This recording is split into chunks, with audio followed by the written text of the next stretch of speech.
When you walk into a jewelry store, you expect sparkle. You expect glittering stones under glass cases. The kind of thing that makes you think of elegance, romance, maybe even extravagance. What you don't expect, what no one expects, is a corpse. But if what you're buying is amber, that's exactly what you might be holding. A pendant that looks warm and golden in the light could be nothing less than a prehistoric grave. A crime scene frozen in resin. A final snapshot of a creature's last breath. Pick up a polished bead, and there's a small but real chance that you are staring directly into the face of something that lived and died 100 million years ago. Maybe it's a spider, forever mid-pounce on its prey. Maybe it's a pair of termites drowned in a sticky flash flood of resin.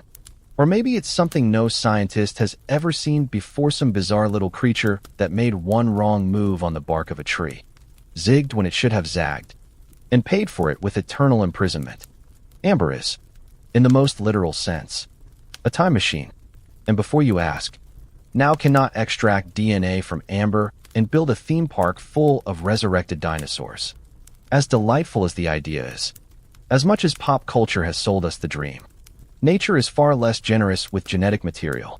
DNA, while more stable than many molecules, is still fragile compared to the relentless march of time. The oldest genetic fragments ever recovered are only about 2 million years old. And even that was under conditions so perfect they might as well be miraculous. Scientists estimate a theoretical maximum of 6 or 7 million years for DNA to survive in any recognizable form. That sounds like a lot until you remember that the amber containing dinosaurs is at least 66 million years old. By then, whatever DNA might once have existed is long gone, broken into chemical dust. But here's the twist. What amber does preserve is in many ways more astonishing than anything Hollywood could have invented. These drops of fossilized resin capture life in exquisite, sometimes unnerving detail. They don't just preserve bones or shells. They can preserve skin, hair, feathers, entire organs, even the microscopic color structures that give animals their patterns. It's not just fossils, it's biology stopped mid-motion. With all the drama, tragedy, and accidental comedy of life frozen in place. To understand why amber is so extraordinary, we need to clear up a common mistake. People often call amber fossilized tree sap. And while that sounds close enough, it's not actually true. Sap and resin are two completely different things. And the difference is the key to why amber exists at all. Sap is like a tree's bloodstream. It's a watery liquid that moves sugars, water, and nutrients through the plant, rising and falling in a cycle like an internal tide. Sap is vital, but it's not designed to protect the tree from attack. Resin, on the other hand, is a defense mechanism. It doesn't flow inside the tree, it oozes out when the tree is injured. A beetle drills into the bark. A branch cracks in a storm. A fungus creeps under the surface. And suddenly the tree begins to bleed thick golden resin. This resin is loaded with chemicals called terpenes, molecules that smell sharp and medicinal and taste somewhere between bitter and outright poisonous. That's no accident. The resin's job is to fight off invaders, sealing wounds shut and driving away insects, fungi, and microbes before they can burrow deeper. Think of it as nature's mix of superglue, bug spray, and a tar trap rolled into one. A sticky, suffocating shield designed to keep enemies out. Now imagine what happens if you're a tiny insect unlucky enough to be in the wrong place at the wrong time.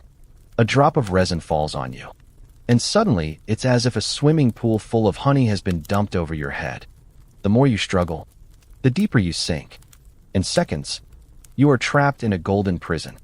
If nothing disturbs that resin, if rain doesn't wash it away, if an animal doesn't trample it, if it isn't chewed off, the trite will slowly harden as the volatile compounds evaporate and the remaining molecules lock together in long chemical chains. That hardening is just the beginning of a journey that can take tens of thousands of years. Buried in the soil, pressed by layers of sediment above, baked by the slow heat of the earth, resin transforms. What began as a sticky shield on a wounded tree becomes something harder, tougher, almost indestructible. It becomes amber. And amber is astonishingly durable. We have amber that's more than 300 million years old. Older than flowers. Older than dinosaurs. Older even than the Atlantic Ocean itself. Through all the upheavals of Earth's history, volcanoes, tectonic shifts, ice ages, amber has survived. Today, we find it scattered across the world. The Baltic region holds vast deposits dating back about 45 million years. The Dominican Republic preserves amber from 15 to 20 million years ago, with some of the clearest inclusions ever discovered. Myanmar has amber from roughly 100 million years ago, right in the middle of the Cretaceous, when dinosaurs flourished.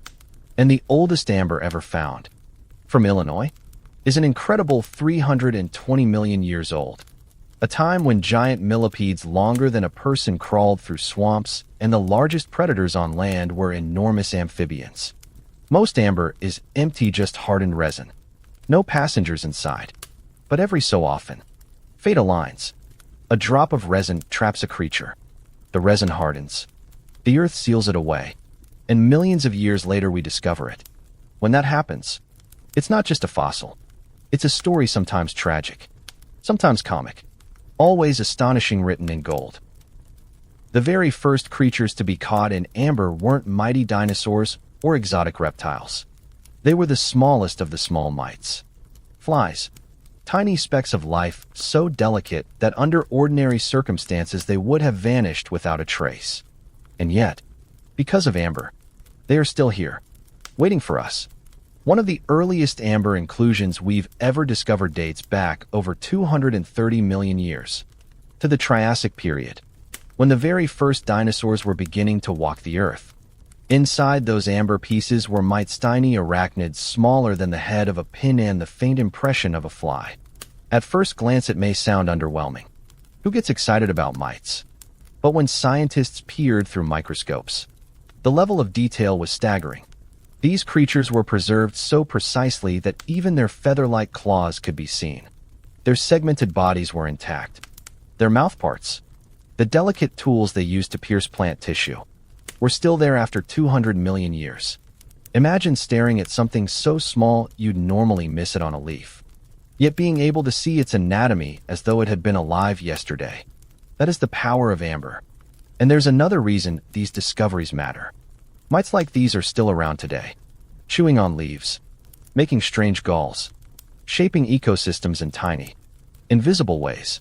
Despite a gulf of hundreds of millions of years, their basic body plans were already established back then, which means that in these golden tombs, we see not just individuals, but lineages stretching across time. Evidence that the smallest players on Earth's stage can also be the most enduring.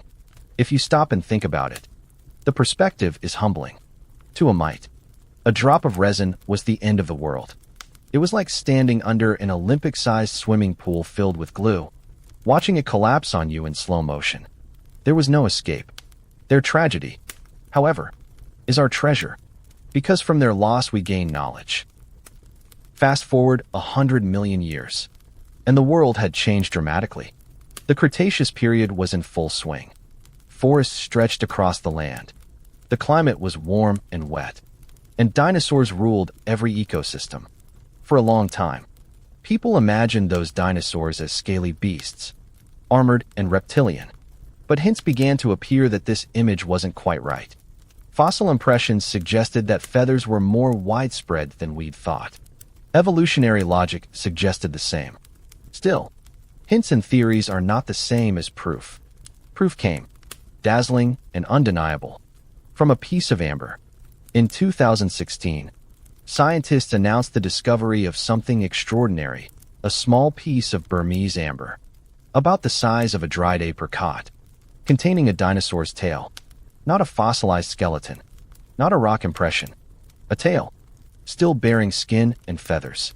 8 vertebrae linked together, wrapped in soft tissue, with feathers sprouting out like delicate wisps.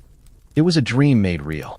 Under microscopes and CT scans, researchers saw the fine structure of the feathers, barbs and barbules, the tiny hooks that knit feathers into a sheet. But they also saw what wasn't there, a strong central rachis, the stiff shaft that forms the spine of flight feathers. These were not flight feathers. They were decorative, fluffy, better suited for display than for soaring through the air, which told us that this was no bird. It was a small, non-avian theropod, probably no larger than a sparrow, covered in ornamental plumage. Chemical analysis even detected traces of iron where blood once flowed, suggesting that the tail may have still been bleeding when the resin engulfed it. Picture that moment, a young dinosaur scrambling along a tree trunk, brushing against sticky resin, struggling for a few seconds before it was sealed forever. That last movement is now preserved for eternity, giving us not just bones, but behavior. Not just an outline, but a living texture of the past. And this wasn't the only surprise. Other pieces of amber have been found with isolated feathers, some so well preserved that their colors can be reconstructed. Inside the microscopic structures called melanosomes, scientists could see patterns that meant some feathers were black, others brown, others mottled like camouflage. Suddenly, we could look at the Cretaceous not in black and white, but in color. Dinosaurs weren't gray lizards. They were patterned, colorful, alive in ways we had only guessed. But feathers weren't the only stories frozen in resin. One piece of amber held something far smaller but equally revolutionary, a cluster of flowers. Each bloom was tinier than a grain of rice. Yet inside them the details were astonishing. Pollen grains clung to their stigmas, and pollen tubes could be seen growing down toward the ovaries. It was, in other words, a snapshot of plant sex in progress, frozen for 99 million years. Why does that matter? Because it showed that by the mid-Cretaceous, flowering plants were already working with insects to pollinate. The sticky pollen coating, designed to hitch a ride on a bug's back, was there. The evidence of fertilization was there. In one glance, we could see not just a plant, but an ancient ecological partnership already thriving. And perhaps the most charming twist of all, among those amber feathers, one specimen even carried a tick, which means that yes, even back then, dinosaurs had to deal with parasites. No matter how majestic or terrifying they were, they still had to scratch at itchy bites. Some things in life truly never change. When you imagine the Cretaceous forests, it's easy to picture thunderous dinosaurs shaking the ground, but far harder to imagine the quiet glow of tiny lights flickering under the canopy. And yet, that's exactly what amber has revealed. Among its treasures lies a beetle with a built-in flashlight, a discovery that shows bioluminescence is far older than we ever thought. This beetle, preserved for nearly 100 million years, carried a photic organ, an ancient lantern built right into its body. Today, we know fireflies use their glow to court one another, flashing secret codes of light across summer fields. But scientists think this beetle's glow had a different purpose. Its larvae probably lit up as a warning. I taste terrible. Don't eat me. A glowing billboard for toxicity. Of course, nature doesn't always listen to billboards. Birds are attracted to shiny things. Fish lunge at glitter. Whether the glow saved more beetles than it doomed is a mystery. What isn't a mystery is the bigger picture. While tyrannosaurs stomped through humid forests, those same forests sparkled with living light. Picture it, colossal reptiles above, and below them, a galaxy of tiny stars drifting in the underbrush. Amber also captured other small wonders. A piece of Burmese amber held a gecko, so perfectly preserved that its microscopic toe pads could still be seen. Those pads, with their hair like seedy, use van der Waals forces to cling to walls and ceilings. In this ancient gecko, the system was already there, which means that 100 million years ago, geckos were already scampering vertically like Spider-Man. And then came one of the strangest surprises of all, a creature that looked like a baby chameleon. Its body shape, curling tail, even hints of bulging eyes seemed to scream lizard. But when scientists scanned its skull, everything was wrong. The bones weren't reptilian at all. This wasn't a lizard. It was something entirely different, an amphibian belonging to a now extinct group known as albinerpetonids. Even stranger, it had a ballistic tongue, the kind of spring-loaded projectile we associate with modern chameleons. Here was convergent evolution in its purest form. Two unrelated lineages, living in similar environments, facing similar problems. How to catch fast-moving prey came up with the same solution. One became the chameleons we know today. The other vanished, leaving only this amber-sealed clue that it ever existed. And amber didn't stop there. Another piece captured a newborn snake, no longer than a finger. Its bones were still unfused, its vertebrae only beginning to harden. It was so young it had likely just wriggled out of its egg. Alongside it, in another piece, lay a shed snakeskin, each scale pattern still perfect. Together, they told a story. Early snakes weren't just desert dwellers or burrowers. They were already exploring forests, gliding among roots and leaves. And with them, the lineage of snakes we know today was taking shape. Not every amber story is dramatic. Some are quietly heartbreaking. One of the most haunting is that of a tiny snail, no bigger than a button. She had just given birth. 5 newborns clung to her body, one still attached to her.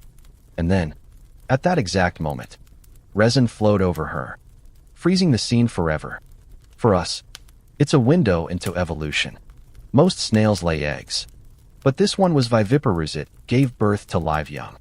Amber proves that this strategy, rare among snails today, was already happening 99 million years ago. Evolution had been experimenting with different ways of reproduction, and amber caught the evidence in the act. For the snail, though, it was tragedy. Imagine surviving labor only to be smothered alive by golden glue. Her tentacles stretched outward in what looks eerily like panic, as if she realized too late that something was wrong.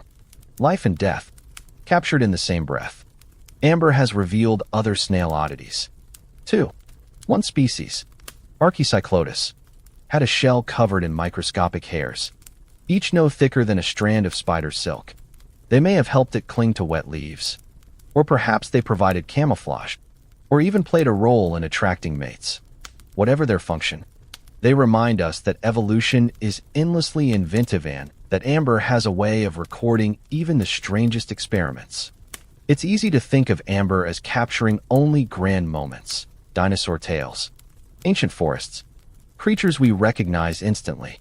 But often, its most powerful stories are the quiet ones. The snail mother, caught between birth and death, the delicate hairs on a shell, preserved with all the care of a jeweler's engraving. These moments remind us that life is made not just of giants, but of fragile details, each as worthy of memory as the thunderous footsteps of a tyrannosaur.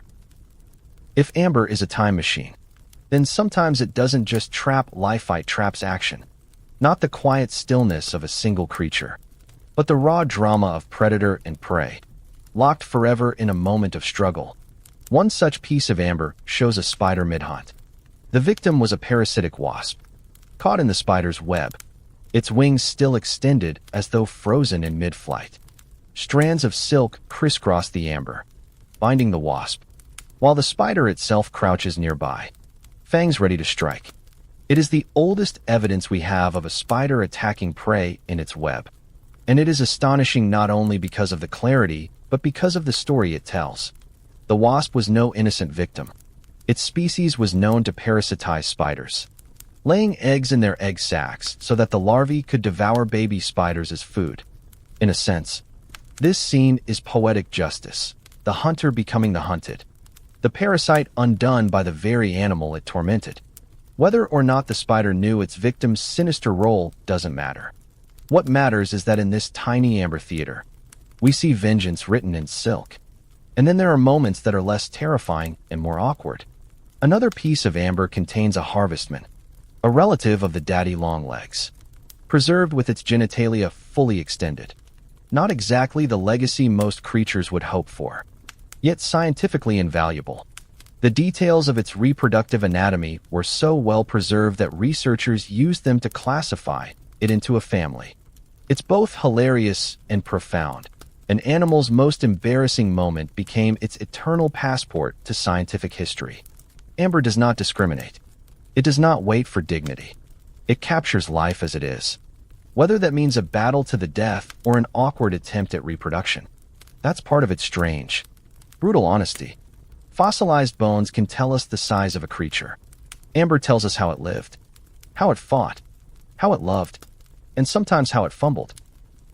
Not every horror trapped in amber comes with fangs or stingers. Sometimes the terror is microscopic. In one piece of amber about 20 million years old, scientists found a flea. At first glance, it was just another insect, one of many unlucky creatures caught in resin. But closer study revealed something far more chilling. Clusters of bacteria were preserved around its mouth and rear end, and those bacteria looked disturbingly familiar. Their arrangement and structure resembled the bacteria responsible for the plague, the same genus, Yersinia, that would one day wipe out half of Europe during the Black Death. Now, we have to be careful here. No one can say with absolute certainty that these ancient bacteria were the plague. DNA that old does not survive, so all we can rely on is morphology. Still, the resemblance was striking. If it truly was a relative of plague bacteria, then it means that deadly diseases have been haunting mammals for millions upon millions of years before humans ever walked the earth. Think about that. Long before cities, long before civilization, even long before apes, fleas may have been carrying microscopic killers from host to host. Epidemics didn't start with humanity. They are older than us, woven into the deep history of life. Amber, once again, gives us a glimpse not just of creatures, but of their invisible struggles. It shows us parasites and pathogens, victims and carriers. It reminds us that danger in the ancient world didn't always come with teeth or claws. Sometimes it came in the form of something too small to see until resin, by sheer accident, made it visible forever. When we step back from the individual stories, the spider and the wasp, the snail and her babies, the feathered tail of a dinosaur, it becomes clear that amber is more than just a curiosity cabinet. It is a direct line to understanding evolution itself. Each piece is not simply a fossil. It is a chapter in the biography of life. Most fossils give us skeletons. They show us the hard parts, bones, teeth, shells. Rarely, if ever, do they preserve the soft tissue, the fleeting expressions of living biology. Amber changes that. With it, we can see not just that feathers existed, but how they were built, how they connected, how their microscopic structures determined their color. We can see pollen tubes reaching into ovaries, documenting reproduction in real time. We can see parasites clutching at their hosts, predators mid-strike, and mothers mid-birth. Each of these is a puzzle piece in the grand mosaic of evolution. Before amber gave us that feathered dinosaur tail, feathers on non-avian dinosaurs were mostly an inference, a logical conclusion from evolutionary trees and scattered fossil impressions. But logic is never as powerful as sight. One look at that tail, and suddenly the debate was over. Theories became reality. The same goes for plants. We knew flowering plants must have partnered with insects early in their history, but the evidence was elusive. Then amber gave us flowers mid-pollination, pollen tubes frozen in place. That single snapshot proved that the insect-flower alliance, one of the most important partnerships in the history of Earth, was already thriving 100 million years ago. Even behaviors long thought too fragile to fossilize, gliding geckos, ballistic tongues, tiny snakes hatching in forests, have been revealed through amber. These are things bones alone could never tell us. Without amber, entire lineages would remain mysteries, entire adaptations invisible. With amber, we see evolution not as an abstract process, but as life in motion, caught in the act. It's tempting to think of amber as beautiful jewelry, polished into beads and pendants. And it is. But what lies within those warm golden depths is far more valuable. Each trapped creature is a time traveler, carrying secrets from a world that vanished millions of years ago. Together, they form not just a collection of curiosities, but a library of evolution, written in the language of resin and light. So what does it all mean? Why should we care about these tiny prisons of golden resin? Beyond their novelty? The answer is simple. Amber is memory. It is the earth remembering itself. Where bones show us the framework of life, amber shows us the living moment. It captures stories, the triumphs, tragedies, and absurdities that would otherwise have been erased forever. We've seen mites that look almost identical to their modern cousins, showing us the endurance of small but crucial lineages. We've seen a dinosaur tale that rewrote how we imagine these creatures. We've seen flowers frozen mid-fertilization, proving ancient partnerships between plants and insects. We've seen a gecko's toe pads, a newborn snake, a snail's final labor. We've even seen diseases lurking in the blood of fleas. Each of these is a message from the past. This happened. This was real. This mattered. And perhaps the most extraordinary thought of all is that we have only just begun to scratch the surface. The world still holds amber deposits we haven't discovered, each one hiding who knows what inside. Maybe the next piece will show a dinosaur hatchling, or a bird mid-flight, or a plant species that never made it into the fossil record. Maybe it will answer questions we haven't even thought to ask. So the next time you see a piece of amber, whether in a museum, a shop, or hanging from someone's necklace, remember what it really is. Not just a gemstone, not just fossilized tree resin, but a time capsule, a photograph taken by nature itself, preserving a moment that would otherwise have vanished into oblivion. And here's the thing, science is not just about answering questions. It's about wonder. It's about looking at a drop of resin and realizing it holds an entire world inside. So I'll leave you with a question. Which of Amber's stories speaks to you most? The feathered tale of a dinosaur? The snail's tragic birth? The ancient plague lurking in a flea? Or something else entirely? Share your thoughts. Join the conversation. Because if Amber has taught us anything, it's that the smallest things, the tiniest creatures, the briefest moments can hold the biggest truths. Thank you for traveling through time with me. Until next time, on Extinct Zoo. If you enjoyed this journey through time and want to uncover even more strange and fascinating stories of life from the past, don't forget to hit that subscribe button and ring the bell so you never miss an episode. It really helps the channel grow and lets me keep bringing you these incredible glimpses into ancient worlds. And hey, if you found a favorite moment in Amber's story, drop it down in the comments. I'd love to know what amazed you the most.